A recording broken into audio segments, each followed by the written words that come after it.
আপনারা কোনোদিন মহাকাশে ঘুরতে গিয়েছেন? যাবেনই বা কি করে? কিন্তু একটা বই পড়লে কিন্তু আপনারা মহাকাশে ঘুরতে যেতে পারবেন। কারণ বই এমন একটা জিনিস যেটা কিনা আপনাদের অনেক সময় বাঁচায়। একবার একজন জিজ্ঞেস করেছিল যে, "বই পড়লে কি লাভ হয়?" আমি বলেছিলাম, "বই পড়লে আপনাকে আর ৩০ বছরের সেই ব্যক্তির অভিজ্ঞতা একদম ইনস্ট্যান্ট পেয়ে যাচ্ছেন।"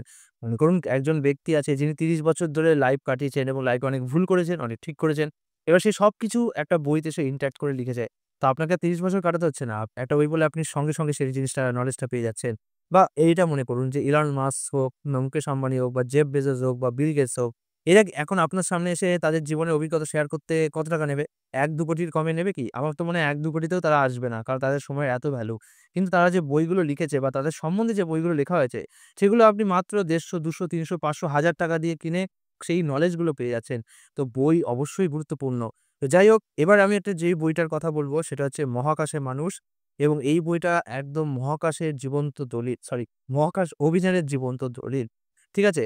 এই বইটা পড়লে আপনি মহাকাশের ব্যাপারে অনেক কিছু জানতে পারবেন। বিশেষত মহাকাশে কি, কি অভিযানগুলো হয়েছিল, হ্যালির ধূমকেতু, রোসেটা অভিযান, আরো নানান, নানান বিষয়। মঙ্গল অভিযানের ২য় পর্যায় এবং আর কি, কি আছে, মহাকাশের অন্দরমহল, মহাকাশের ভেতরে, মনুষ্যবিহীন মহাকাশ অভিযান মানে যেসব অভিযানে মানুষ পাঠানো হয়নি, কুকুর পাঠানো হয়েছিল।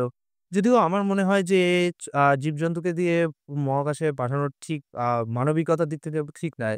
যদি বিজ্ঞানের দিক থেকে বলি তাহলে ঠিক আছে। আ কিন্তু মানবিকতার দিক থেকে ঠিক নয়। জীবজন্তুকে এরকমভাবে মহাকাশে পাঠানো। অন্তত পাঠানো হলে তাদের লাইফের সুরক্ষার নিশ্চয়তা করা উচিত। ঠিক আছে? সূর্য সন্ধানী ইউলিসিস এটা সূর্যের যে অভিযান হয়েছিল সেটা। মহাকাশ জয় ভারত, বাতিল মহাকাশ অভিযান মানে যেসব অভিযানগুলো বাতিল হয়েছিল, কল্পনায় আন্তঃছায়াপথ ভ্রমণ মানে ইন্টার গ্যালাক্সি ভ্রমণ। 'স্টার ওয়ার্স' এর সিনেমা যখন আমি দেখেছিলাম না, আমার মহাকাশের বিষয়ে আরো জিনিসটা বেশ ভালো লাগতে শুরু করেছিল। ২০১৯ সালে যখন চন্দ্র অভিযান হলো, তখন এই মহাকাশ অভিযান সংক্রান্ত বই পড়তে প্রচুর ভালো লাগছিল। তো এইখানে তখন কিনেছিলাম এই বইগুলো। এটা কিনেছিলাম, আরো অনেক বই কিনেছিলাম। সেটা আপনাদের দেখিয়েছি আমার বিজ্ঞান বইয়ের কালেকশন। না দেখে থাকেন তো আমি এই চ্যানেলের এই ভিডিও ডেসক্রিপশন এ লিঙ্কটা দিয়ে দেবো। দেখুন অবশ্যই খুব ভালো, ভালো বিজ্ঞান বই সাজেস্ট করেছি। তো যাই হোক যেটা বলছিলাম যে এই বইটা পড়লে আপনি না মহাকাশ অভিযানের ব্যাপারে অনেক কিছু জানতে পারবেন। আর সত্যি কথা বলতে কি যদি আমরা একটা ধরেও নিই যে আমরা মহাকাশ অভিযানের ব্যাপারে আমাদের কোনো ইন্টারেস্ট নেই। আমরা সায়েন্সের ছাত্র নই। তবুও আমি বলব কি যখন আপনি মহাকাশ অভিযানটা পড়বেন না, তখন আপনি শিখতে পারবেন যে কি করে ডিটারমিনেশন হয়, কি করে কোন জিনিস বারবার হেরে গেলেও আমাদের সেটাকে জয় করতে হয়। কোন জিনিসকে ত্রুটি হলে সেটাকে সংশোধন কি করে হয়, মাইন্ডসেট কি? মানে এই বইটা এমন না যে শুধু আপনাদের মহাকাশ অভিযানের কাহিনী শুনিয়ে ছেড়ে দেবে। বরঞ্চ কখনো, কখনো আপনাদের এটাও শেখাবে যে কি করে মাইন্ডসেট গঠন করতে হয়, কি করে কোন জিনিসে মানে হেরে যেতে নেই বা হেরে গেলেও আমরা সেটাকে লাইফে বাউন্স ব্যাক কি করে করতে পারি। তো এই বইটা অনেকটা সেলফ ডেভেলপমেন্ট বই হিসাবেও বেশ কাজে লাগে। সেটা আমার অত্যন্ত ভালো লেগেছিল। কারণ এই ২০২০ সালের পর থেকে আমি সেলফ ডেভেলপমেন্ট বই, স্টক মার্কেট, তারপরে কি বলবো বিজনেস এগুলো বেশ ভালো করে পড়ছিলাম। তো আমার বলব কি আমার একদম ইনট্যাক্ট করে গিয়েছে। সেলফ ডেভেলপমেন্ট এর বই আর মহাকাশ অভিযানের বই পুরো একদম ম্যাচিং করে গিয়েছিল সেই সময়। বইটাতে ছবির সংখ্যা অত্যন্ত কম আছে। আর যে কটা আছে সেটা সাদা-কালো। যেটা কিনা আমার মতে এটা নেগেটিভ পয়েন্ট। কারণ এমন না যে কালারিং ছবি দেখানো যায় না, দেয়া যায়। কারণ সাদা-কালো ছবিতে না জিনিসটা অতটা ভালো মতো বোঝা যায় না। আর ছবির সংখ্যা বেশ সত্যিই অনেক কম। বিশেষত মহাকাশ অভিযানে যাচ্ছেন, মহাকাশ অভিযানের ব্যাপারে পড়াচ্ছেন। সেখানে ছবি কিন্তু বেশ একটা ভাইটাল রোল প্লে করে জিনিসটাকে আরো বেশি বুঝতে।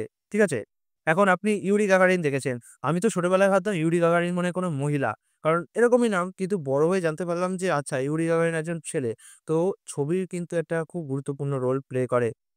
চাঁদে আমি ছোটবেলা থেকে জানতাম চাঁদ একটা প্লেন। সে তো বড় হয়ে জানতে পারলাম যে চাঁদ এবড়ো-খেবড়ো। তো ছবি যদি না দেখতাম তাহলে বলুন কি করে আমি বুঝতে পারতাম যে চাঁদ, ঠিক আছে? তবে এই যে দেখুন আর কি, কি রয়েছে বিশ্বব্রহ্মাস্ত্র। এই বইটার ডবল মলাট রয়েছে। আ মলাটটা একটুখানি বলব কেমন অদ্ভুত টাইপের। আর ভালো কোনো ছবি পায়নি। কত সুন্দর, সুন্দর মহাকাশ অভিযানের ছবি ছিল। কেমন একটা অদ্ভুত একটা ছবি ছাপিয়ে দিয়েছে। কেমন অদ্ভুত লাগছে জিনিসটা। ফন্টটা ঠিক আছে। প্রদীপ চন্দ্র বসুর লেখাটাও ঠিক আছে। প্রদীপ চন্দ্র বসু যদি এখানে দিত তাহলে অতটা ভালো লাগতো না। এই কালো জায়গায় দিয়েছে বেশ ফুটে উঠেছে। সেটা ভালো এবং পেছনের ছবিটাও ঠিক আছে। বাট আরো একটু বেটার কোনো ছবি যদি দিত, কেমন একটা অদ্ভুত লাগছে এরকম টাইপের ইয়েটা। বরঞ্চ এই ছবিটা যদি এমন হতো যে পুরোটা একটা স্পেস স্টেশনের ছবি দিত আর এখানে এইভাবে ফন্ট লেখা থাকতো, তাহলে জিনিসটা আরো দেখতে খুব সুন্দর হতো। এখানে লেখকের নাম রয়েছে, ছবি রয়েছে। আর বেশি কিছু দেখানোর নেই আমার। বইটার দাম ৳২৫০। বাট প্লিজ কেউ আমার কাছে দাম জিজ্ঞেস করবেন না। এখন কত দাম হয়েছে আমি কি করে বলব? ঠিক আছে? আর আমি এখন যে দাম বলেও দেবো, সেটা আর কদিন পর চেঞ্জ হয়ে যাবে। তো দাম আমি কি করে বলব? আমি এখানে কত দাম হয়েছে সেটা আমি বলতে পারি যে ৳২৫০। বাট এই বইটা তো আজকের বই নয়। আমি কিনেছিলাম ২০১৯ সালের দিকে। আর এই বইটা বেরিয়েছিল ২০১৭ সালে। প্রায় ৭, ৭, ১৪ ৮ বছর হয়ে গেছে। এতদিনে এই বইটার দাম তো ৳৫০০ হয়ে যাওয়ার কথাই। এরকমই হয় কথা। পেপারের আর প্রিন্টিং এর যা দাম বেড়েছে, তাতে এত টাকা তো হয়ে যাবেই। যাই হোক, এই ছিল একটা শর্ট ভিডিও। বইটার ব্যাপারে কিছু প্রশ্ন থাকলে আমাকে নিচে কমেন্ট করলে আমি অবশ্যই উত্তর দেওয়ার চেষ্টা করব।